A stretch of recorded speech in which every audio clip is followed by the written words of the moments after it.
Halo, assalamualaikum warahmatullahi wabarakatuh. Salam suara kecil dari rakyat. Waduh, suara kecil di tag lagi. Oke, teman-teman, gimana kabarnya semua? Selamat datang di konten saya perdana yang bahas politik. Seru nih kayaknya ya. Oke, saya akan em, ikut bersuara lah orang punya sosmed ya.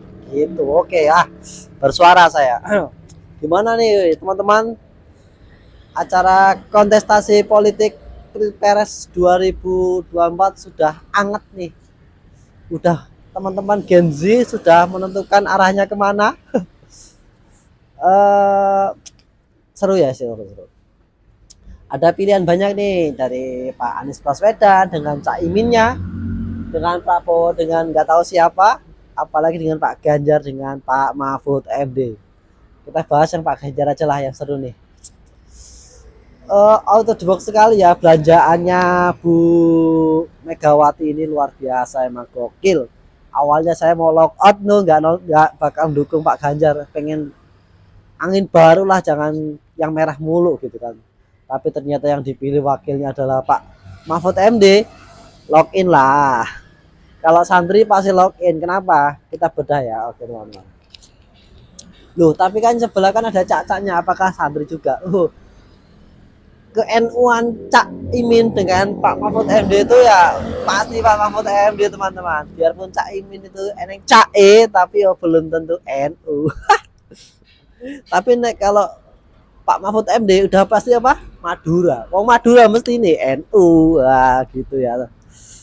Kenapa Pak Mahfud MD yang dipilih ya? Kenapa kita harus login? Ya kita nggak dukung Bu Megawati sih, tapi kita dukung Pak Mahfud MD ya. Di sini konteksnya. Kenapa? Sesuai dengan perkataan Pak Yusril, Prof Yusril ya. Permasalahan di negara Indonesia itu cuma ada dua, kepastian hukum dan keadilan hukum. Nah, menurut saya yang ada kapasitas di situ ya, menurutku Pak Mahfud MD teman-teman. Ya nggak sih?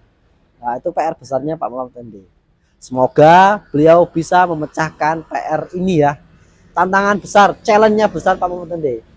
Buat generasi Z yang bingung nggak tahu apa gimana ceritanya, sudah ada Pak Ganjar yang suka sosmedan lah ya. Tapi Pak Mahfud MD akhir-akhir ini juga sering viral trending ya. Kita terus story ya, balik ke cerita dulu. Dulu perpolitikan zaman Gus Dur nih. Siapa ini yang di antara presiden-presidennya paling Gus Dur nih? Terus story-nya banyak loh yang paling Gus Dur. Yang pertama ada story-nya Cak Imin ya, yang PKB banget tuh. Pasti kan Gus Dur banget PKB kan? Ya. Yang kedua adalah Pak Prabowo yang dieluhkan orang yang paling ikhlas. Nah, yang ketiga adalah Pak Mahfud MD yang jelas-jelas santrinya Gus Dur teman-teman. Dari awal sampai sekarang Gus Dur ditunjuk, Pak Mahfud MD itu selalu menemani Gus Dur ya teman-teman. Kalau Caimin ya tahu sendiri lah ya, mengusir tuan rumah. Isu sikap priwe bukan isu teman-teman. Cobalah ada ayatnya gimana. Mentang-mentang yang dia yang membawa ke badan hukum duluan, dia yang menang. Is okay. Menurut hukum Anda menang. Menurut etika tidak santri sekali itu. Tidak minta izin yang punya. Apakah itu etika? Nggak tahu ya. Teman-teman silakan nilai sendiri lah. Tapi kita fokus ke Pak Mahfud MD. True story 2019 ganti presiden. Dulu saya tuh sebenarnya nggak terlalu politik. Tapi karena 2019 kayaknya seru gitu. Karena Pak Jokowi ternyata nunjuk Pak Mahfud MD yang juga aku mengidolakan gitu loh. Wih seru banget aja saya bikin akun panti jomblo yang isinya politik ceramah. Kenapa ya? Menurutku kan itu Pak Mahfud MD yang nunjuk pertama itu adalah Pak Jokowi ya, bukan Bu Megawati.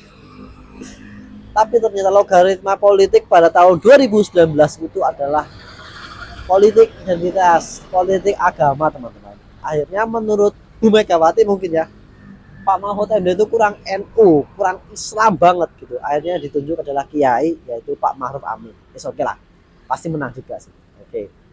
Tapi ternyata Bu Megawati itu memikirkan karir partainya itu nggak cuma di zaman Pak Jokowi, zaman setelahnya Pak Jokowi. Contohnya di saat era Pak Ganjar nyalon. Nah teman-teman di sini, Bu Megawati sangat belanjanya sangat pintar sekali mengambil cawapresnya, yaitu siapa? Pak Mahfud MD, teman-teman. Pak Mahfud MD. Ya, kalau kita di face kan dengan Caimin, siapa yang paling NU? Ya pasti Pak Mahfud MD, teman-teman. Karena apa? Pak Mahfud MD pasti orang Madura, dan orang Madura pasti NU. Gitu. Beliau itu nggak cuma intelektual, ahli hukum, kiai juga beliau. Wih, murojaah kitab-kitab gede, nggak sembarangan uang guys. Pokoknya jos. Ya mudah-mudahan ya. Seperti kita track recordnya Pak Mahfud MD ya, apakah ya pernah jadi anggota DPR RI, pernah jadi Mahkamah Agung, bahkan mantap banget MK. Pokoknya ya mantap lah, apa yang kemarin Pak Hukam. Ngeri kan? Ngeri banget ya. Dan lugas sekali cara beliau menyampaikan, mengedepankan logika dan dalil. Keren tuh, dalil agama ditunjukin, dalil hukum ya Yunani ditunjukkan juga, kan gokil banget tuh ya. Aku sendiri nggak ngerti kan, aku nggak kuliah di situ ya, nggak belajar di situ gitu.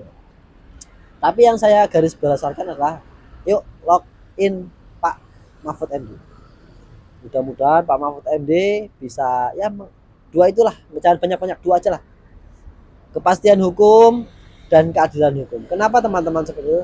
Ya kita tahu sendiri ya, berita-berita yang viral terakhir kemarin ya, selain Jessica ya, nggak peduli Jessica. Yang saya pedulikan adalah seperti Pak Sambo lah, institusi itu sangat mempermalukan ya.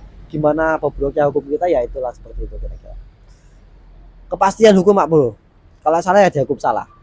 Dan keadilan hukum, ya gimana ya, tumpul ke atas, runcing ke bawah, itu bukan mitos, bukan fiksi, tapi itu fakta. Itu terjadi teman-teman. Ya, mohon dikoreksi teman-teman. Pak Mahfud MD, rakyat kecil bersuara seperti itu, mendukung Pak Mahfud MD, tapi ya itu Pak Mahfud MD. Dua aja PR-nya. Kepastian hukum dan keadilan hukum. Itu sangat Pak, kalau bisa dilakoni TOP. Karena kemarin saya pernah berurusan dengan institusi X Oboime, saya melaporkan di SPKT yang katanya 24 jam. Ternyata apa? Saya berangkat dari rumah itu pukul 12 teman-teman. Dan cut